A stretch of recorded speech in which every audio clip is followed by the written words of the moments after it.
बिस्मिल्लाहिर्रहमानिर्रहीम। अस्सलामु अलैकुम वरहमतुल्लाहि वबरकातुहू। आबिद राजा चैनल की तरफ से आज मैं अपने दोस्तों को 10 मुहर्रम अल हराम के बारे में रसूलुल्लाह सल्लल्लाहु अलैहि वआलिहि वसल्लम ने क्या फरमाया वो बताऊंगा। उससे पहले मैं अपने तमाम दोस्तों से गुजारिश करूंगा कि इस वीडियो को आपने आगे शेयर ज़रूर करना है और इस पर अमल करने की कोशिश करनी है। तो शुरू करते हैं। बिस्मिल्लाहिर्रहमानिर्रहीम।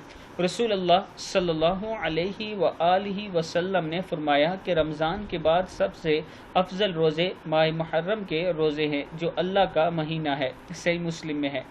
सैयदना अबू कतादा रज़ी अल्लाह ताला अन्हु फरमाते हैं कि रसूलुल्लाह सल्लल्लाहु अलैहि वआलिहि वसल्लम से आशूरा के रोज़ों की फजीलत के मुताल्लिक़ दरियाफ़्त किया गया तो आप सल्लल्लाहु अलैहि वसल्लम ने फरमाया कि इससे गुज़श्ता एक साल के गुनाह माफ़ हो जाते हैं। सही मुस्लिम में है।